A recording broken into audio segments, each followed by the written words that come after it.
So you end up being signed to Bad Boy Records. How did that happen? Right, because now at this time I'm becoming a premier bad boy. I said premier bad boy, excuse me, a premier battle rapper, right? And you got to remember, battle rapping takes talent. All these guys, they are immensely talented, especially in this time because you're practicing for perfection, not stumbling, messing up, and all of this stuff, right? So there was one battle where God paid my cab to come in. You know, gave me $1,000 to rap. What? Yeah. He was paying some little brother. Because they were doing little side bets on the side, and they would make their money. But people was rocking with me because I was alone. So they figured like, all right, it was no crew to persuade or this, that, and the third. Because battle rappers were also getting, I wouldn't say big headed, but cocky in their brand. The only one who really didn't do that was Jay Mills. Like Jay Mills would, even if he had a record out or whatever, he would be cool enough to just chill with people. He literally had that whole, energy about him. So you was traveling alone because this just like. Did you have? You didn't have. You wasn't like a. You didn't. Did you consider yourself a rapper, or was it just a talent you had? So you was just. Yeah, I was just. You was like a painter, just walking around painting. Right. All right. So then, at the time, I'm now like developing.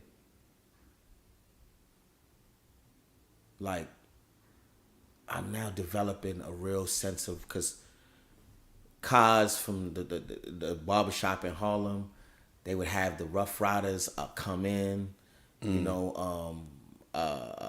had the Rough Riders come in and they was Jadakiss was like, man, this kid is nice. And I remember my mother was like, she didn't want me to, Dean and Y loved my mother, but my mother had seen that one of them had the thing on it. She was like, "Oh no!" So your mother was around? At that day, I remember we was on 125th Street because now at this point, my mother was really supporting what was going on because she started to see like, wait a minute, this is serious. Like, because right before that, I won like no lie, like 15 talent shows in a row. Having to do, a different form. So she was like, yeah. So she was serious in supporting that. And Kaz was like an older brother / it was all of these older male figures that were pivotal in that. And he was genuine. And, he babysit me and things of that nature. I remember Eve used to call me a little cutie pie. Cause they thought I was gonna be on Rough Riders, cause at the time, Cassidy had a group called Larceny. Larceny, yeah. And Swiss was like, "Yo, he could be the conscious rapper in the group."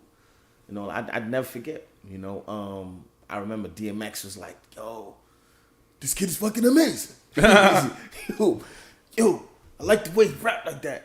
Keep it up. Not everybody gotta. He's like, now we gotta put a hole in the nigga. Know what I'm saying? So, so you met a lot of people. Then Bad Boy, you said you was at a battle rap. Yeah. A battle or whatever. Right. So I was at the battle rap and I won. And one of the guys. And this was for $1,000. No, the guy just paid me the $1,000 to come up. I don't know what the other dudes battled. Okay. I don't know what they was. He just gave me the $1,000, but this guy felt like, yo, you know what? You mad respectful, nigga. You soft, right? I'ma take that, right? I wasn't having that. Yeah. So, he jumped me. Okay. Right. So he jumped me. They took my shit. But I said, if you not gonna have, if I can't have it, you can't have it. So I ripped the fucking. I ripped some of the money because I still had a temper. You know what I mean? I just I can't fight 5 dudes and win. Yeah. But I never forget, man. Dude came out of the club, the Jimmy's, because it was right there. And they was like, yo, give him his shit back. And they was like, sorry, he's with you. We didn't know. And they started fixing my shit. So who's the guy that His name is Zip. Zip? Mm-hmm. I've heard his name. Yeah, his name is Zip. So he was like, yo. He said he's that. So I think Zip is like bad boy people, them, right? Yeah. But at the time, okay. I didn't know. Okay, yeah. I'm not signed. But yeah. Zip know Puff well, hustler, big time dude getting a bread. Even my ex knew Zip. She was like, yo, you know him? I was, yeah. She was like, yeah, she worked at Jimmy's a time, but by the time we weren't together. But so he comes out, and and this is what I mean. I met powerful people in my life, because you exude power when you're in a position of calmness, and people who are aggressive are changing their whole shit up. Like, he didn't have no gun on him. He was nice, neatly dressed. Just told him, yo, give him his shit back. Just like that. They was apologizing, right? They was apologizing, and they was giving me the rest of the money that wasn't ripped, and they was fixing my shit. Wow. That's when I was like, who in my head, who the fuck is this? Wow. So he was like, yo, I like you. You out here, you mad respectful. He's like, I like the time when you was freestyling to the girl about keeping her virginity and this, that, and the third. He was like, yo, I like you. And you was young. I was young. But I was a product of my mom and my aunt who, we had important conversations about systemic oppression and colorism and things of that nature. So I was a little socially advanced, you know what I mean? My sister, my brothers to the day, we're an educated group of people. So I remember when he was like, yo, so he's like, don't worry about that. So he just real quickly, here, right? That was, because, he's like, here, take this cab home. And I never forget. He was telling some guy, he was like, yo, because the guy came out after. He was like, you see this kid? This kid's fucking genius. He's like, word? And I never forget the other week, other guy named Spud, heavy set dude, I was ciphering with his cousin, and his cousin told Spud about me, and Spud, like, I keep hearing about this kid. So when he met me, he was like, yo, and I didn't know, at the time, I didn't know Spud, but then Zip said, he's good, don't worry, go with him. So Spud was like, yo, I'm going to have you round for somebody over the phone, not knowing it was Puff, but just rap. So I'm rapping. I just hear, you talented, Playboy. You talented. So he was like, yo, all right, we going to meet you in a minute. So we just going, we driving down. He was like, look, right now you about to meet somebody. You're going to do that again, but just be calm, be yourself. I was like, wait, you said you rapped over the phone for somebody first? Yeah, that was Puff. Oh, it was Puff. Yeah, I just didn't know. At the time? Yeah, but then he tell him, he's like, you talented, Playboy. That was Puff saying, you talented, Playboy. But I was like, thanks. Yeah. So, so he said, oh, and you got manners. He's like, you got manners. I was like, yeah, my mama raised me right. Mm-hmm. So he was like, yo, bring him through, man. So we never forget. It's crazy. We driving, so he telling me, he's like, yo, you about to meet somebody. So I'm like, okay. He's like, yeah, but I don't want you to get starstruck. But I wasn't, because I wasn't celebrity engulfed. I was more so into art. Yeah. You know what I mean? So I wasn't like, oh. So. And you wasn't really aiming to be an artist? Not in that capacity. Mm-hmm. I was aiming to just express myself. Express your right. I literally was not thinking about money, hustling, and that's wasn't. I was, I had a healthy domestic environment, and then went outside like every other kid, and so that wasn't it. But I never forget when I met him. He was in a white Bentley with Jennifer Lopez, and she had the white mink on, nothing but the white mink on. Where was this? This was in front of Daddy's house. Now that I remember, which is the studio, because they brought me down to the 48th and 8th Avenue, 47th. Yeah, I know. Right, I never forget, because I start rapping, and then he's like, you're gonna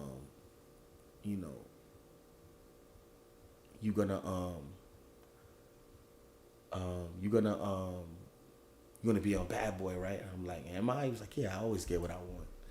He's like, I always get what I want. And he always gets what he wants. That's what he said? Yeah, I remember it vividly because certain things start to revisit back after you have traumatic situations. And then just the way he was talking to you or whatever. Exuding power. So you see the consistency in certain things, and certain memories, they're vivid, whether they're positive or negative. So even as I, talk to you now, I might digress and divulge certain information because I might cry. Because certain things are traumatic. So we ain't trying to get there yet. So not yet. Well, I mean, just saying, I'm not trying to push you to that that. I'm just trying to get your story. Because I actually did see an interview with Jay Mills where he mentioned your name. Yeah. And he actually admitted that he lost to you. Which is really not common. I'm surprised, but I'm not surprised because he said he grew. He was always very cool, man. Like, that's dope. He was always a very good person. And every time I was around him, he was like, because also, you know what? He's talented. Yeah. Talented people are very comfortable in themselves. And, he was talented. He knew how to make songs. He knew how to, that's and dope. I shared that because my father's this musician. I'm doing reggae, so I'm doing more than just rap. Right? So, yeah, he was a very positive, when I say non-competitive, no, he get on the shit and talk his shit, but not nowadays. Man, dudes are just feminine and bitch made, and their jealousy consumes them to do unthinkable shit because they don't want the world to know how talented they think you are. You know what? Yeah. Focus on Jay Mills, but do you think that he didn't get that he didn't become like the artist he should have been because of the show? No, I think because he supposedly lost that battle. Well, it's the same thing with me with Jin. There's, like he said, you have good days, bad days. I remember that because I remember that day I was telling the manager, yo, I don't feel like this because I remember I was in Hip Hop Project, a program executive produced by Bruce Willis, Russell Simmons, and Queen Latifah, and they invested in it was before them, it was Kazi who started it, but then they invested in the further of it, right? But I remember learning about the intricacy of what a master and publishing is and how it's delegated through the artist. And I remember picking up the Donald Passman book and layering down the sections, and I started to process like, yo, I don't own nothing. So I was stressed that day. You know what I mean? And I wasn't the best version of myself that day. So when I had seen the J Mills thing, it all makes sense because it's human emotion you're creating from. So if you're not but you just, it's captivated in that one moment. So that one moment, and especially when, even then, members of Hip Hop Project, there was some admiration, but there was also some indirect jealousies in different moments because of, I've been in multiple groups, and it was my way of just trying to always find personal camaraderie because music came so easy to me.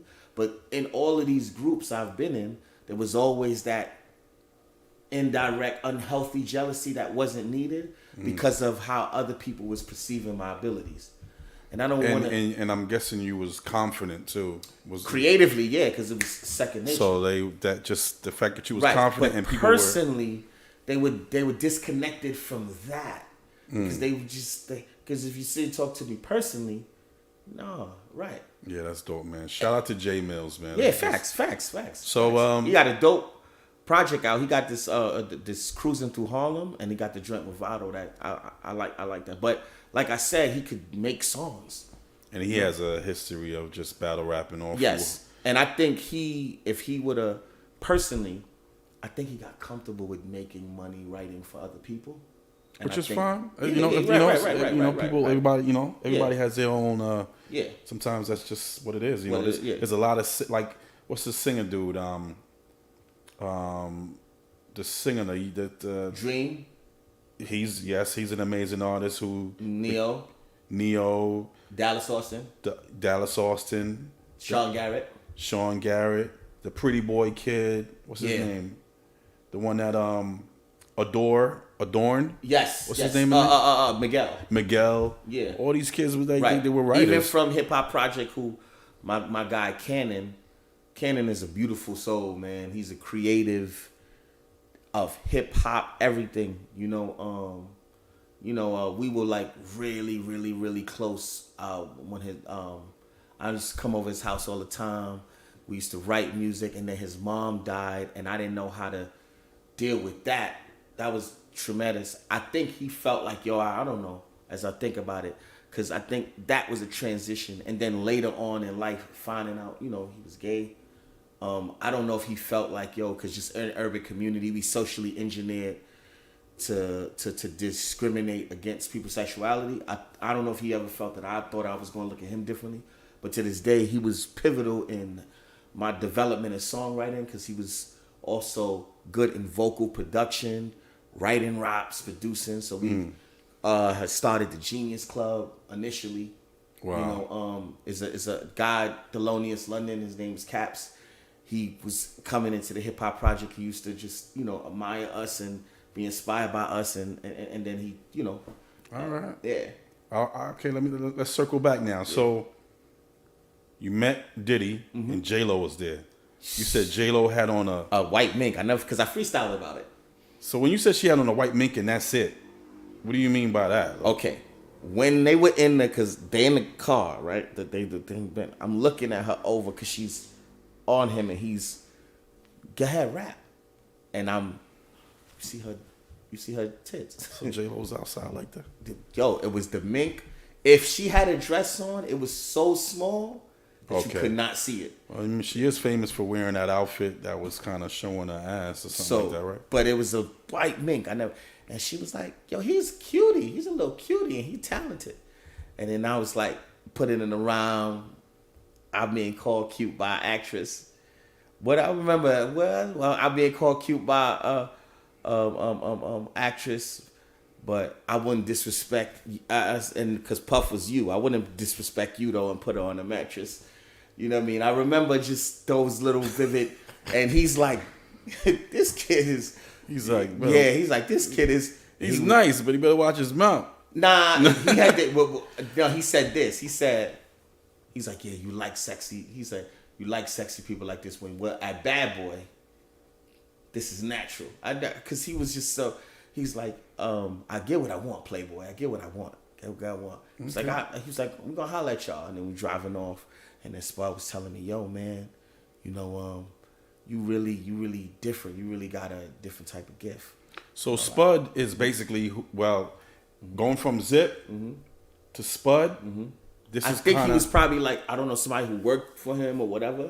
Spud is the one that introduced you to but Diddy. it was Zip's call. Because later I found out because then I had got to meet Jimmy Henchman and all of this other stuff. So I found out who Zip was. So they were like A&Rs on the low, but not at official A&Rs, but yes, they were. Because at that time, it was about finding genuine raw talent and developing it. It wasn't about, so A&R had a purpose. A&R had a purpose, and there was different levels of A&R, and you subconsciously, if you're a DJ, you're A&R without knowing it.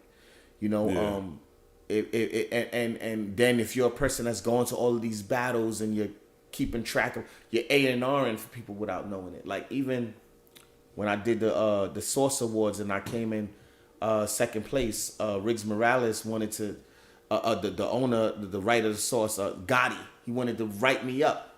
He was like, and I was so angry because they eliminated me because I cursed. And he's like, you don't even want to write up in the Source, because I wasn't politically connected to the industry. I was a child, infatuated with the culture. Got you. I don't give about no write up. You know what I mean? I wasn't trying to. I wasn't processing me as an artist.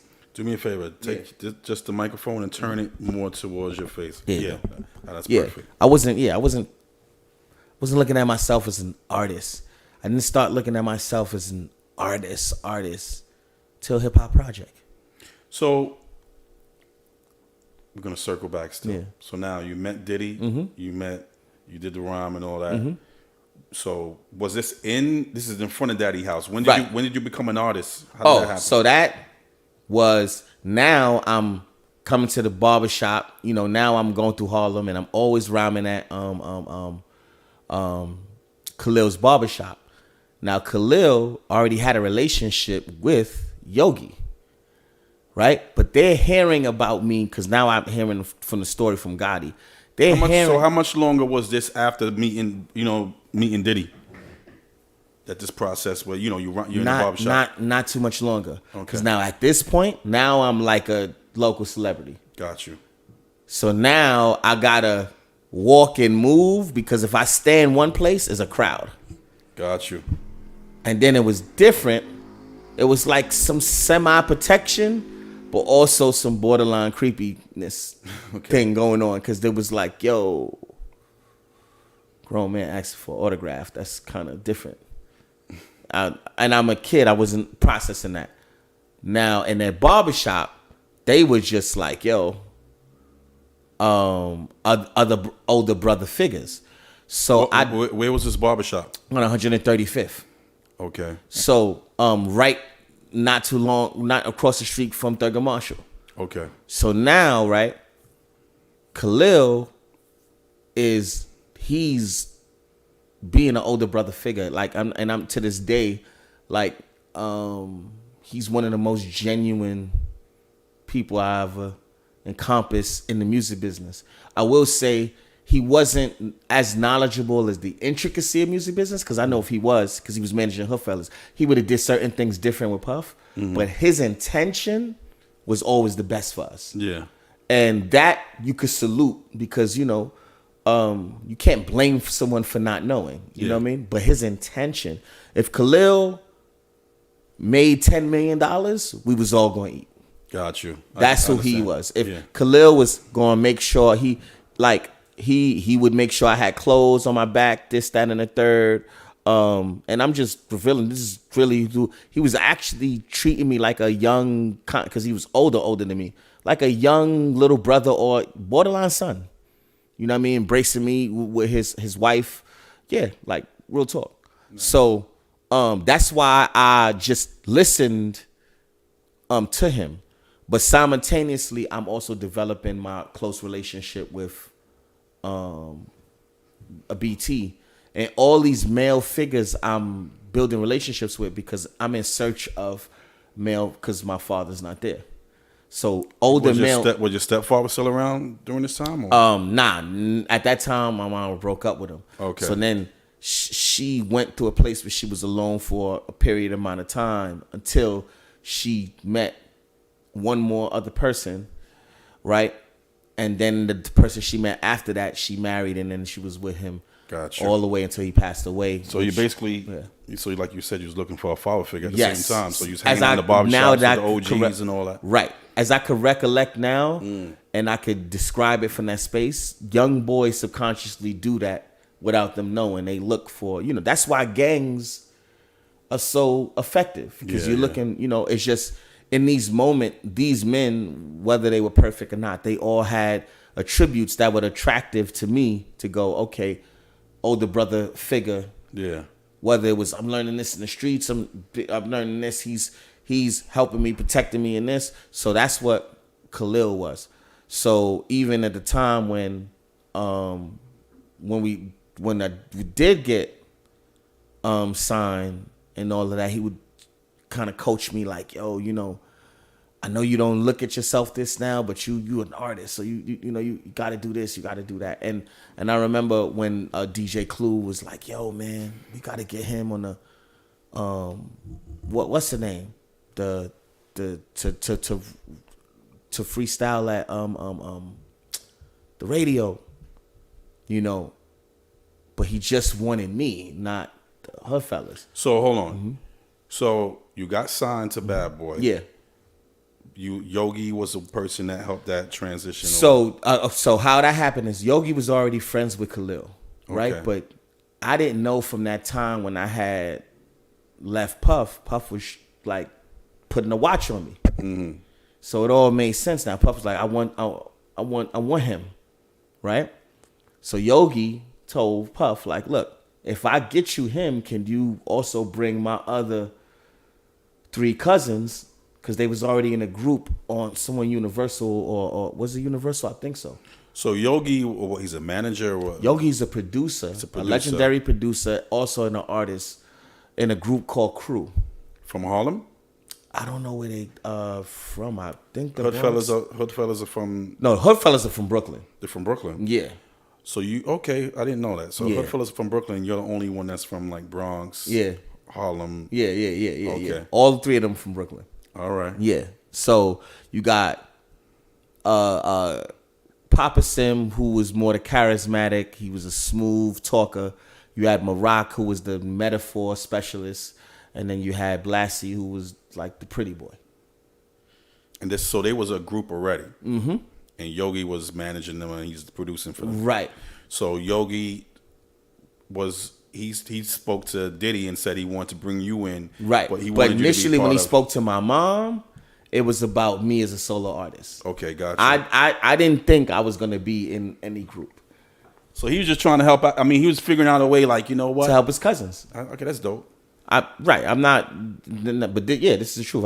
This is just what it was. I wasn't opposed. I'm not gonna say it's dope, but it's smart on his end. Yeah, and I wasn't opposed to it because I was constantly looking for personal camaraderies. Yeah. So in the beginning, when people want things, they appear like, oh, this is going. But initially, I remember being reluctant to it because now I'm starting to learn about the business, and I never forget. He was in his the gray silver BMW and the truck, the X5. Yeah, mm-hmm. I remember it vividly. And he driving. He's like, "Yo, the deal's being held up because of you." So I'm like, "So why don't you just have Puff sign them?" Why was the deal being held up? Because they really wanted me. But what was happening that was making it not happen quick enough? Me not signing. Why wasn't you signing? I was starting to read up in Hip Hop Project. The Hip Hop Project was happening at the same time? Yes. Oh, okay. I didn't know that. Yes. I didn't know that. And even the people in the Hip Hop Project, they were thinking, because even when I was signing, they thought I was lying. Because, there was no... So which was first? Did Hip Hop Project Definitely Hip Hop Project. So that was going on before you even the Bad Boy, Zip, all that stuff. Hip Hop Project. Okay. Yeah. We're gonna have to circle back to see how that started. Right. But so cool. Now, I'm guessing at some point you end up signing. Yes, because this is exactly what happened. Right. He's like, yo, you messing up the process. They not gonna get the opportunity because of you. And I didn't want to feel like that's a pressure that you ain't really deserve because you don't even know these dudes. Right. And I never forget. So we come into the office and I meet the lawyer, Matt Middleton. Mm-hmm. And Matt Middleton goes, after I was reading the contract, it's a really good contract. You should just sign it. I was like, it's a good contract. Right? Because now I'm learning about certain stuff. So, and I'm like, wait a minute, And how what was your age? At this time, they didn't know. Mm-hmm. Right? At this time, technically, they didn't know I was 17. Okay. And I was 16 turning 17. Mm-hmm. Right? So I was 17 when the contract was done. I was 16 when they started. They thought I was 17 turning 18. But I wasn't. So you signed at 16. Got you. So now but that was on me because I had said to myself, like, wait a minute, if anything goes wrong, because I'm reading the Donald Passman now, what is that for people who don't know? So the Donald Passman is a lawyer, everything you need to know about the music business, and it breaks it down. It's a book? It's a book. All right, cool. All right. So I'm reading that because now I'm in this situation. So now I want to comprehend. So Chris Roll, he created that hip hop project from a company All Star where we're learning the business and we're developing as artists and understanding demographic and being ourselves. And not every artist has to be this drug dealer or whatever, right? So he created an incredible environment in that standpoint. And now I'm taking that business component part serious because the rest of them don't understand. I'm signing a contract. Yeah. So now I'm reluctant because I'm like, but then I'm listening to Matt Middleton say, no, this is a real good contract. Lying to me, well, this is a great contract. So then I do it. But then was your mother there when you signed this contract? No. What happened was I signed because you were 16. Right. I signed what I signed was an agreement with Big Things Productions that she was aware of. Right. So because she was aware of that, she gave that. Anything that happened from that point on was she just figured. Right. Yeah. So, and my mother was at the time trying to tell my uncle, I need you to be a part of it, but he wasn't listening until it got real. Till it got real. All right, so you signed to. I'm thinking I'm signing to Big Things, and we working with him, but it's signing to Big Things to a group. And then I remember first time meeting them. I remember it was in the barbershop, and Khalil introduced me to them. So when he's introducing me to them, I'm feeling safe because one thing Khalil didn't do is because he knew them, he knew all of us. Khalil, he knew me last, I think. But Khalil never said, oh, I'm going to treat you worse than, nah.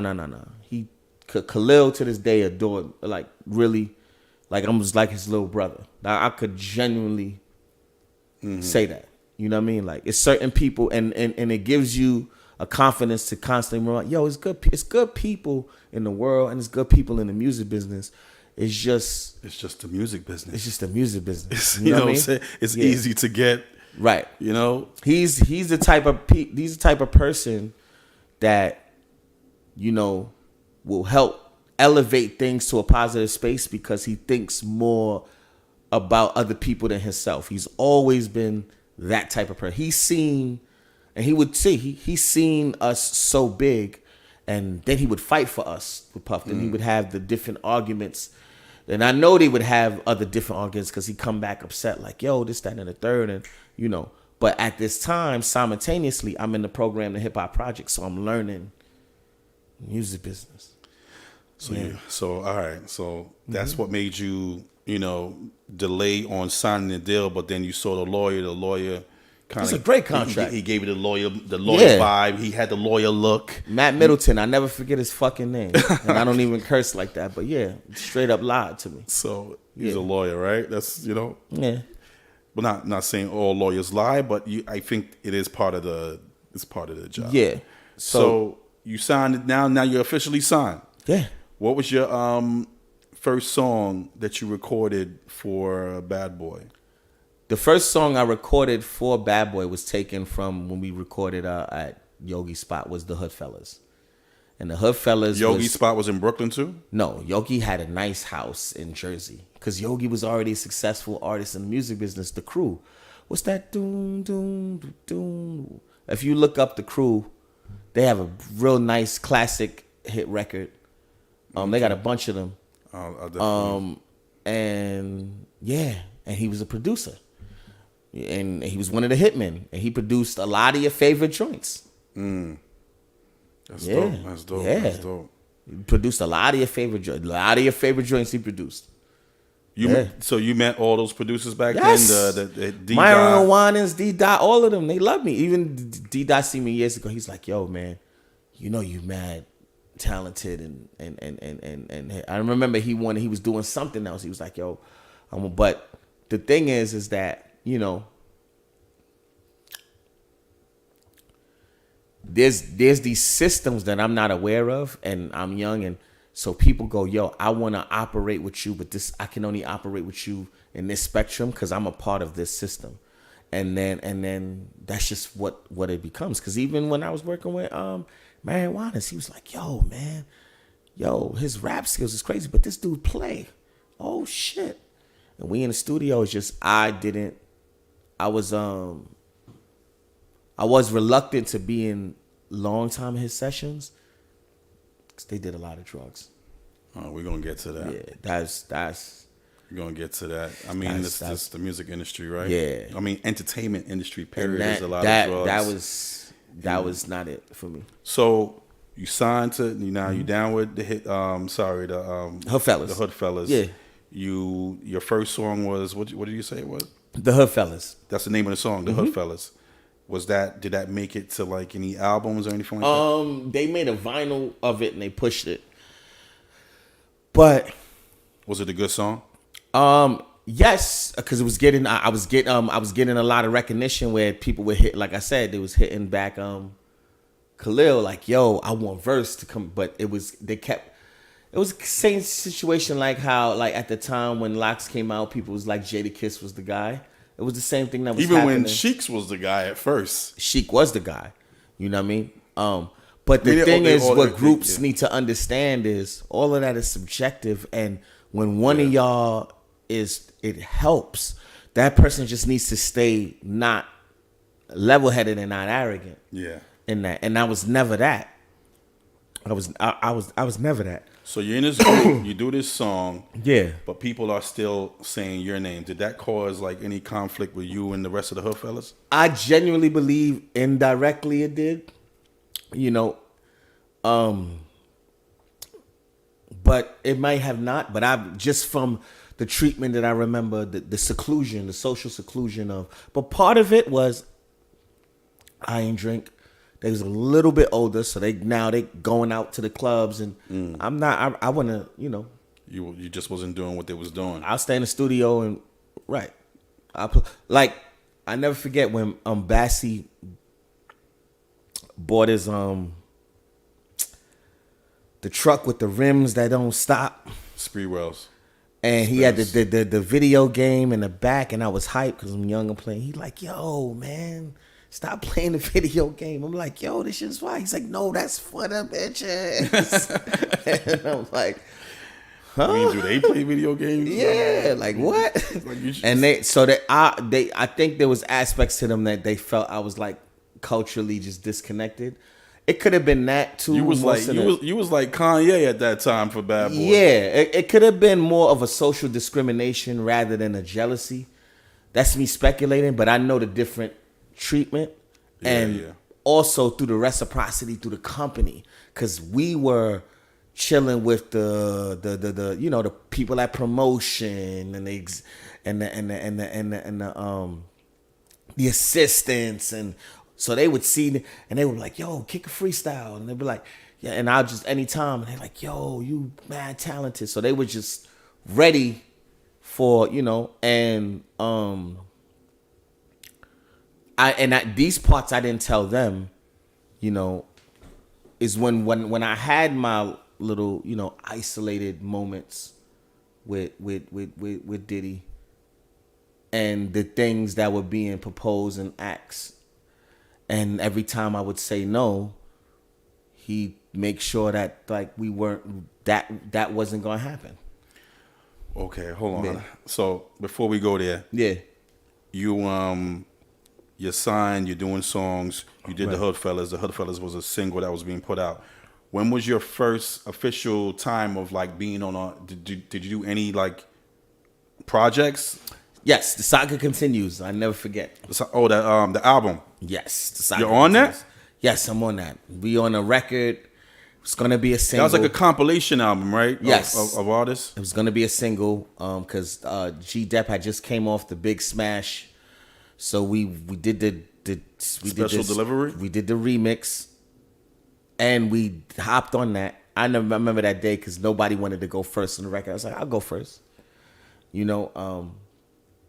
And Puff was like, well, whoever goes first has to have the shortest verse. because the way it's structured, it still needs to be Okay. structured in the song. I'll go first. You know, nothing. So, but what was traumatizing was the isolated moments of being asked to do things that I don't want to go into, and every time I'm saying no, the repercussions of my career happening, but they were connected into that. So at the time, you know, they were gonna put that out as a single because it was a dope record. Special delivery remix. The special delivery was hit, but the remix we recorded and it was like, yo, they was going crazy. There is a remix for that though, right? Yes, but what happened was Puff made sure that he got these other legends, Ghostface and what's the name, the Hop, on it. But initially we was gonna do the first remix. We did it. And Hoodfellas was Bad Boy artists. Yes, we were Bad Boy artists. So it would have made sense to. It would have made it was perfect, but but something happened that caused this not to happen. right. And this was that was unfortunately that was consistent. And what I think happened, right, to be logical, because you can't be consuming emotion when you to be logical. We signed at a time where Locks already put out the narrative, Puff is a bad businessman. Okay, so And now you got to remember, Locks are the streets at this time. yeah, So when they put that out, it hit. And when it hit, right, I think Puff said in his head, I got another group. yeah. If I don't have a certain level of control of them, I'm not positioning them. I got this other nice white boy. Because now you see later he had different issues with him. And if I don't have a certain level of control, Kane was nice. Like, Puff ability to identify talent is real. Mm-hmm.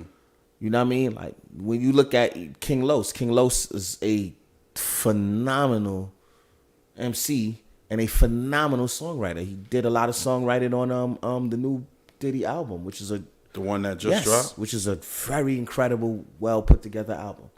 You know what I mean? Like, he's a high level spirited being creator. King Los is special. But Puff recognized that because Puff's genius is producing. And in his defense, a lot of people say, oh, yo, he never... Producing, for those who don't understand, is the arrangement of sounds and ideas. Not the construction, but the arrangement of sounds and ideas. Just Biggie passed already during Right. this time. How was it like? Yeah.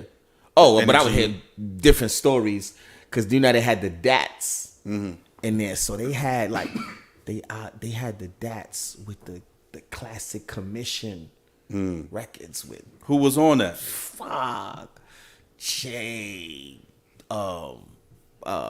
Big, Charlie Baltimore, Cam, I heard some stuff on McGruff. McGruff was good too. What? Man, listen, man. Yeah. So wow. So Yeah. you guys were supposed to be on the remix. So, and a situation happened between me and him You and Diddy, privately. which caused him not to put the whole group on the And song. right. And they didn't know that. Oh, they didn't know that. No. 'Cause Just like there would have been an issue if they found that out. they were different. He knew what to. He wasn't. You know what I mean? I was a little younger. They probably wouldn't have that shit. So You know what I mean? it's Yeah. it's I was the prank. I never forget because my mother came. She was like, "Why are you depressed?" She walked up. I never forget at the video shoot. She was like, "What's going on with my son?" So he's looking at her, mad nervous. Did he? Because he's thinking I had the conversation with her about what transpired, but I was too afraid to have that conversation. So he's like, "What you mean? What's happening?" She was like, "What's going on?" Like, she was like, "When is the music and stuff gonna come out. So then he says, I can't put just a verse thing out because if I put no, this is what he said. What he told her. He said, "Oh, I realized we have to push her fellas back because if I put this out, they're gonna want a verse project." Right? Okay. So then she said, "What do you mean?" He was like, Because you would. "Your son is talented. He's strong. He's not ready to put out a full project." He would tell her, the smart thing to do is to introduce him through this and then let that, you know. He was probably right? I don't need to negate that. So I still was watching a man that, even though I was going through what I was going through with him personally, still be an executive in that moment. So I'm thinking like, okay, my dream is still going to happen. Did you look at Diddy as a father figure at that point? Indirectly, until certain traumatic situations, like, what the fuck? Yeah, well, yeah, I know. I could tell it's not something you're comfortable with, so we won't even. Yeah. But basically, it was something that caused a wedge between the business relationship. Tremendously, and because it was, yeah. So after that happened, the situation, did you continue to be an artist, or was it things? Yeah. So we did the because you was on the So I Can Continue album. Yes, and the record was being received well. Yeah. And then once again, another one of those compromising situations came. Another situation happened during the album while the album was out. It's popping, right? So now we go to Florida. The Hoodfellas, they out. They out. They going in the club or whatever, and is in the studio. Is the engineer. He leaves. Does me. So wait, were you still like 16, 17? Or? At this time, I'm 17. All right, you're 17. So Yeah. you're not even legal enough to get into clubs and stuff like that. Nah. Okay. I remember because. Were you the youngest person on Bad Boy around this time? Yes. Okay. Yeah. So you're the only person that's not really going anywhere. Right. All right, got you. Right. So now you're in Florida. What, Miami? What part of Florida? I believe it's Miami because it was a mansion. Probably Miami. It was a mansion. The time, that was a cool place for people to go. It was a mansion, and I remember how cool the beds were. They were like connected to the bathroom, and the bathroom had this over. Each room had its own bathroom. All of that, right? So a traumatic situation happened, and when that traumatic situation at this house, yeah. Got you. Right. So a traumatic situation happened, and when that traumatic situation happened, when we came back, I remember we was at the video shoot, and then, when my mom came through, he was shaking my hand, but he was trying to squeeze it really hard. Who? Did he? Yeah. Okay. Trying to squeeze it really hard to intimidate me, so I was squeezing it back. Okay. Right. And, and he was like,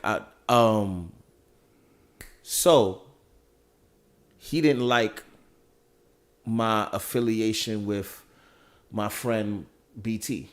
Who's BT? Now BT is a person who's from a Coons, but in my mind I had like, how the fuck you know who he is?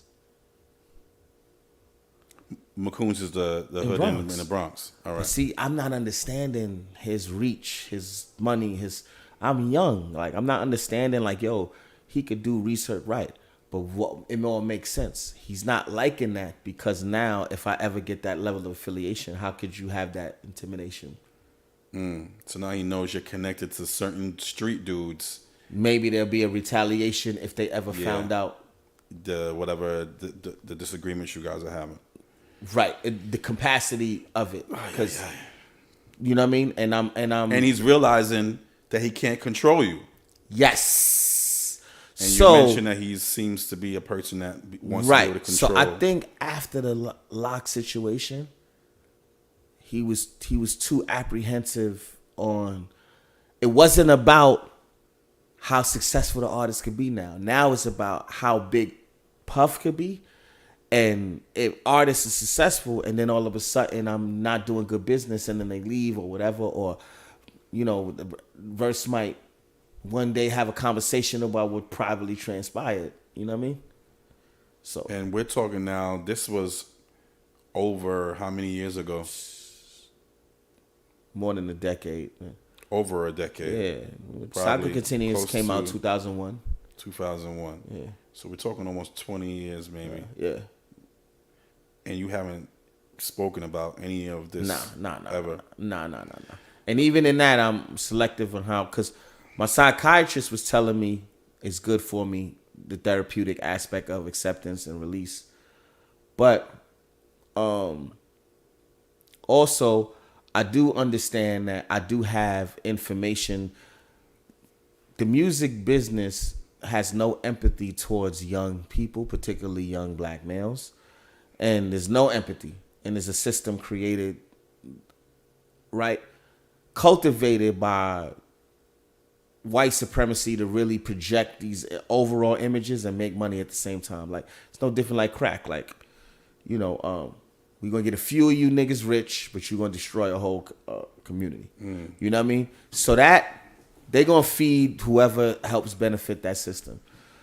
And now, as I look, and I'm still holding on to my dream as an artist, because I'm fully capable to compete musically with anyone, and I stand on that. I think I owe that. So I think I can have an interview without being provocative. Yeah.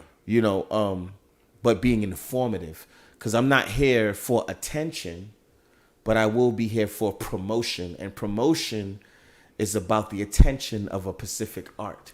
And I've been reaching out to you for an interview forever. Yeah, a lot of people have.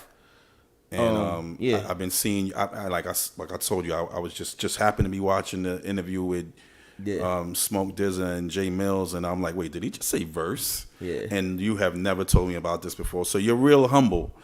You know what I'm saying? But I want to go back to Florida. So did this situation that happened with Diddy, was it early in the time you being there? Because I saw there was a photo shoot. Is that where the photo shoot was done for the album? If you look at one of them, I'm sitting there holding got your my hand. head. Yeah, like I'm a little depressed in it because of some traumatic things he has said. And during the time of this photo shoot, you was depressed. And my mother was confused. She was there? No, my mother was confused because they flew me to Florida. So my mother was confused. She was like, "Why are you depressed?" What you called your mom? I didn't call her. When I came back, she seen I was depressed. So we had to go and do another shoot, because one thing he did always want is he wanted us in the new visuals of what's going, because he's in my head, and I'm speculating, but I think as executive, he's like, okay, maybe this is the time I break them. So let me make sure the public sees them in this video. Let me make sure. So he always wanted us in the visuals. So he's like, all right. So my mother showed up like, what do you? So you guys never shot any videos though? Direct Hoodfellas, no. He never, no. When we were going to go to the Rap City, the basement, right? Right before, he's like, look, if you want to go, you have to do this. I'm not doing that. So, whoa, all right. Let me bring this back, because it seems like this is like just keeps happening. So you just keep, the first situation happened back in New York at right?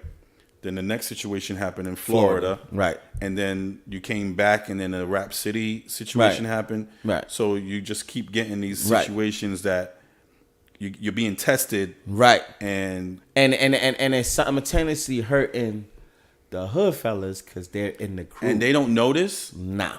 I don't have the confidence to tell them. Like, they still don't notice till this day? Nah.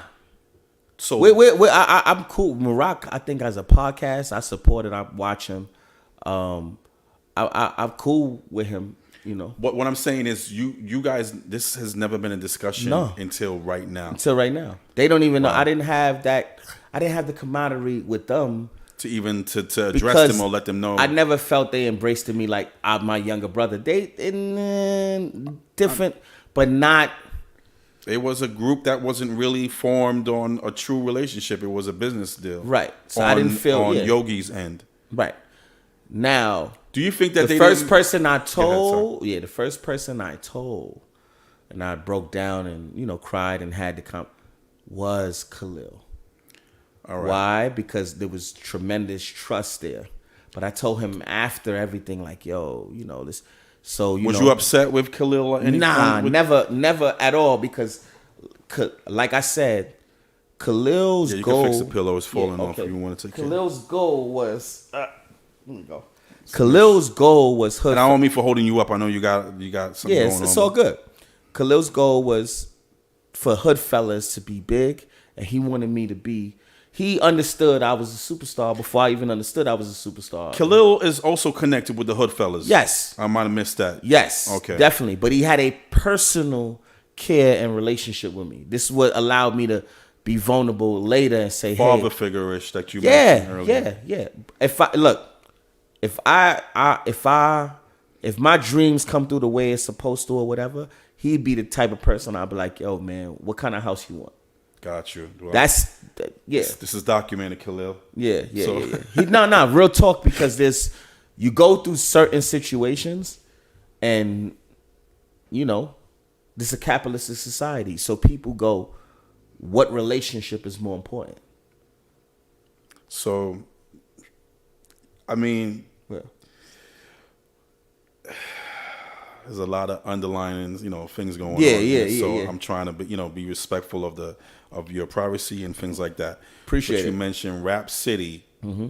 There's another situation that happened, and this situation is that when it finally became like you can't be a bad boy artist. That's when I started to go in. That's when I met Dwayne Harley at Hip Hop Project, and then he was like, "Oh," and then I'm like, "Wait a minute." So Matt Middleton worked for Puff, and it all makes sense. How can I get out of here? Well, this is what we could do. Dwayne Harley is... Yeah, he's a lawyer. He's a lawyer, okay. Yeah. Who I met at Hip Hop Project. All right. So he was the one who was able to get the cease where you could, get me out of there, because there was some glitches in the contract that they didn't know. So it wasn't hard to get you off the label. But a recording contract is different from a publishing situation. So even though I was off, Puff still had the first option onto whoever I signed to, right? But he probably wouldn't have exercised that option depending on the situation. If I would have gotten the momentum right after, he probably would have exercised it where he could have got the 50% of it off that. Because even there, Yogi and them, they did the bad business on our end, because they were the ones as the production company that was profiting most of the advance, the this, that, and the third. I didn't see none of that. No bread at all? Nah, we seen bread, but I didn't see what was supposed to be because of the production company. Because he was pocketing that. And even in that, what hurt with Yogi was the portrayal that if this was a positive situation when it wasn't. That's number one. But secondly, was when I started to find out about what's his name? Jimmy Henchman. So I went to Yogi first. I said, so wait.